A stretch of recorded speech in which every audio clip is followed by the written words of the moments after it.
Olá pessoal, nesse vídeo eu vou esclarecer uma questão aqui com vocês. Como devo encerrar um programa COBOL 6 ou COBOL Online, né? Com return ou go back? Será que existe alguma restrição de um ou de outro? Vamos ver? Bom, antes de nós falarmos do encerramento das rotinas, vamos falar do início da rotina, né? De que maneira ela é startada. Bom, nesse exemplo que eu vou mostrar para vocês, uma rotina 0A, um programa chamado 0A, é startado através de uma transação, né, que é executada embaixo de SIX, então essa rotina ganha o controle. Sempre que uma rotina ganha o controle embaixo de SIX, ou seja, uma task é criada para executar embaixo de SIX, o SIX cria o que a gente chama de um nível de processamento, ou seja, ele cria uma pilha de processamento, ele, SIX, se mantém no nível 1, e ele cria então um segundo nível de processamento e coloca essa rotina para executar. Então a rotina P0A foi startada, né, via Start Trans ID, que você já conhece, e começa a executar no nível 2. No nosso exemplo, a rotina 0A faz um exec6 link para o programa 0B. Né? Bom, a exemplo da primeira rotina, o SIX cria um nível 3 nessa pilha de processamento e coloca a rotina 0B para executar. Uma observação, todas sobre a mesma task, tá? Ele não cria uma nova task. Sobre a mesma task em execução, ele só faz chamar uma nova rotina para ser executada. Ok? Ele, só lembrando, ele cria sempre um novo nível na pilha de processamento. No nosso exemplo também, a rotina 0B também faz um comando exec6 link para a rotina 0C. Mais uma vez, o SIX cria um novo nível na pilha de processamento, nesse nosso exemplo nível 4, e a rotina 0C ganha o controle. Bom, esse tipo de chamada é o que nós chamamos de chamada síncrona, porque é estabelecido um sincronismo entre as rotinas. Né? A rotina que chama entra em wait, ela fica aguardando que a rotina chamada encerre para que ela retome o controle e prossiga o processamento, né? Continue com os seus cálculos, enfim. Então, desta forma, né, com o comando exec6 link, de que maneira essas rotinas podem encerrar? Com o return ou o go back? Na verdade, com qualquer um deles.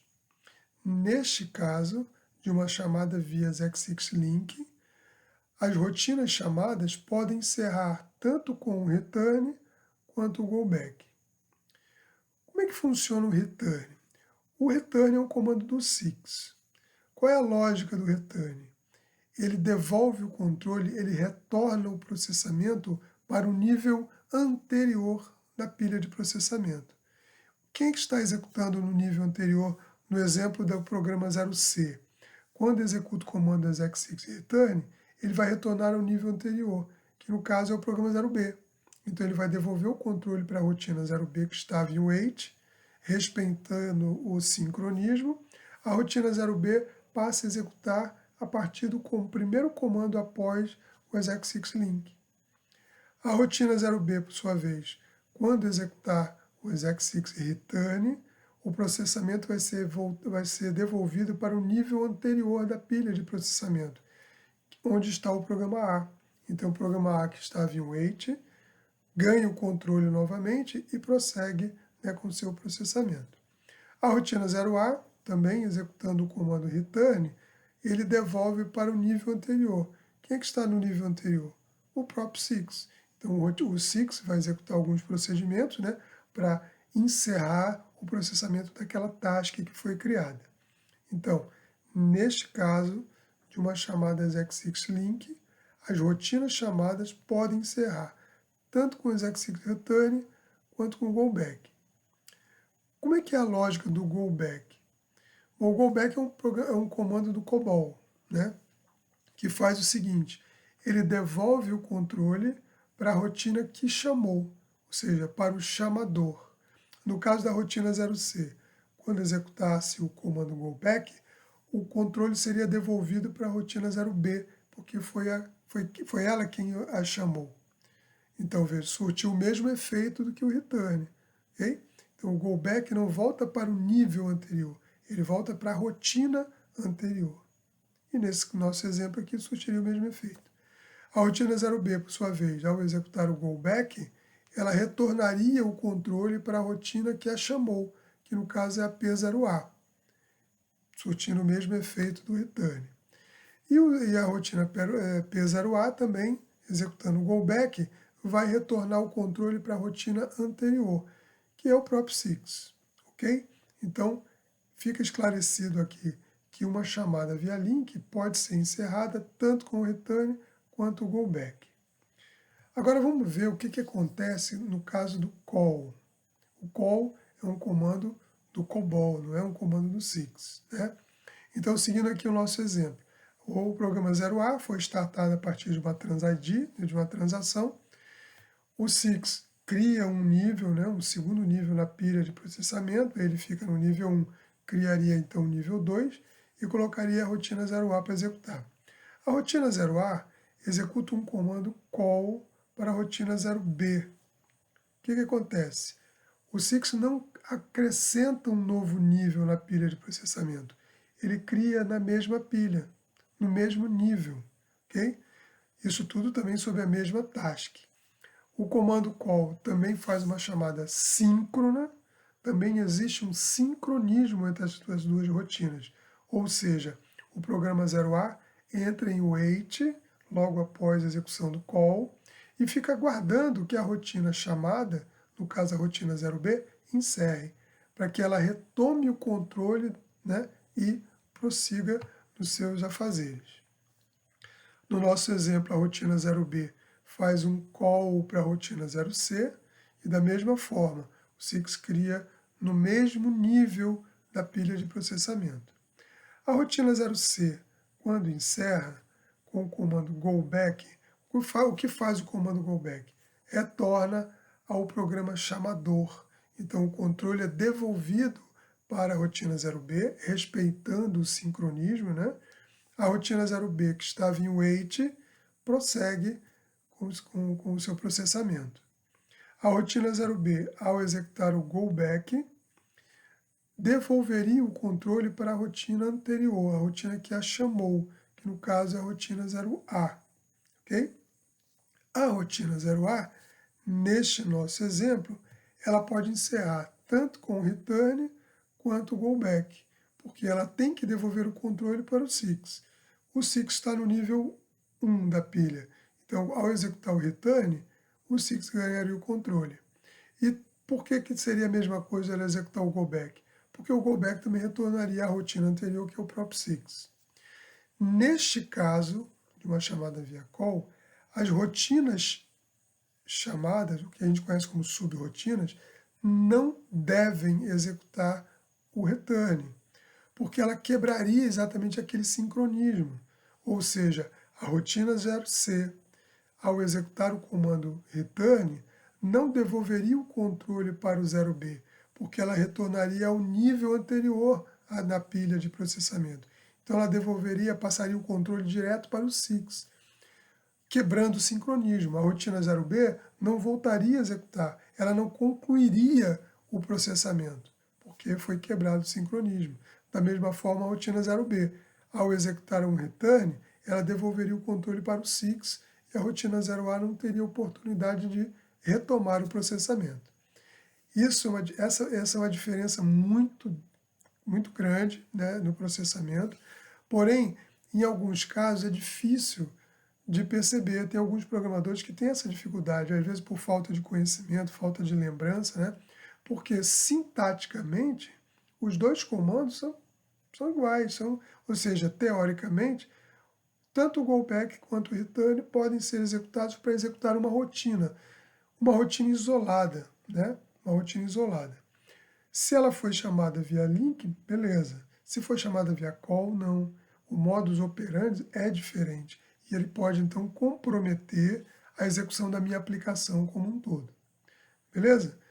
Bom, eu espero que você tenha gostado dessa explicação. Não esquece de dar o joinha aqui nesse vídeo, né, para dar uma moral pro tio. Você que ainda não é inscrito no canal, por favor, se inscreva, né? E para você que ficou até aqui, se liga nessa dica que eu vou deixar aqui para vocês, beleza? Valeu! Nesse vídeo, eu vou demonstrar para vocês um projeto que eu chamei de Formação de Programadores Mainframe. Bom, eu já tenho quase 40 anos de experiência nessa área de mainframe e eu senti na pele a dificuldade de encontrar no mercado um treinamento nessa área. Normalmente, as grandes empresas, né, que utilizam o mainframe formam o seu próprio profissional. Acontece que no dia a dia, algumas empresas não têm, na janela do processamento ali diário, não tem tempo para formar o profissional, para colocar um profissional dentro de uma sala de aula, por exemplo, para ministrar um treinamento. Não tem tempo e nem profissionais dedicados a isso. Então a dificuldade realmente é muito grande. Então nesse projeto eu estou oferecendo 11 cursos diferentes, todos na área de mainframe, ok? Eu resolvi sintetizar um pouco do que eu aprendi nesses 40 anos, né, e distribuir nesses 11 cursos. São cursos na área de programação, curso de Assembler, básico e avançado, COBOL, básico e avançado. Essas duas linguagens de programação, obviamente, são linguagens muito utilizadas nesse universo mainframe. Tanto o COBOL quanto o Assembler, com o passar dos anos, foi perdendo, né, mercado para essas novas linguagens que a gente encontra hoje, né, tipo Java, Python. Né? Acontece que no universo mainframe, essas linguagens, principalmente o COBOL, é líder, isolado. Se vocês não sabem, a linguagem de programação COBOL é a linguagem mais utilizada no mundo inteiro. As grandes corporações utilizam ainda o COBOL, ainda desenvolvem novas aplicações em COBOL, e o Assembler é a linguagem de baixo nível que dá suporte a tudo isso. Então, tem até uma brincadeira que a gente faz, né? Que no Brasil tudo acaba em Samba. No mainframe, tudo acaba em Assembler. Então, essa linguagem ainda, obviamente, é muito utilizada, porém, existe uma carência cada vez maior de profissionais com esse conhecimento. Então, esses dois cursos de Assembler básico e avançado são cursos muito interessantes para quem quer deslanchar na carreira de programação mainframe. Bom, além desses cursos de programação, eu estou oferecendo também um curso de infraestrutura de Six, Six Command Level, JCL e utilitários, Visan, ZOS, ou seja, uma visão geral do que vem a ser o sistema operacional ZOS, mapas BMS, criação e manutenção. Para quem não sabe ou não lembra o que é um mapa BMS, ou também chamado de telas 3270, são aquelas telas, né, pretas, com caracteres verdes, são telas que deram durante muitos anos, né, aquela interface para o usuário final de uma aplicação mainframe. Hoje em dia, as aplicações mais novas já utilizam a nova interface, né, Java, JavaScript, ou seja, mas existe uma coisa nas empresas chamada legado, ou seja, são aplicações antigas que ainda utilizam essa tecnologia. A quantidade de programas que ainda utilizam mapas BMS é muito, muito grande. Então, eu resolvi oferecer esse curso, porque eu sei que várias empresas, na verdade, todas as empresas mainframe ainda têm um legado muito grande e também a quantidade de profissionais com esse conhecimento cada vez menor. Resolvi, então, sintetizar tudo num treinamento muito bacana. Vou aprender a criar mapas 3270, dar manutenção, enfim. E por último, o curso de SQL. Né? O SQL embaixo de DB2, que é o banco de dados mainframe, o banco de dados IBM, líder de mercado. Beleza? Bom, E se você ficou interessado em qualquer um desses cursos ou no pacote completo, me manda um e-mail nesse e-mail aqui, tá? kzcursosmainframe@gmail.com, que eu vou te retornar com todo o conteúdo programático de todos os cursos, valores, carga horária, ou seja, todos os detalhes desses cursos envio para vocês. Beleza? Valeu e até mais.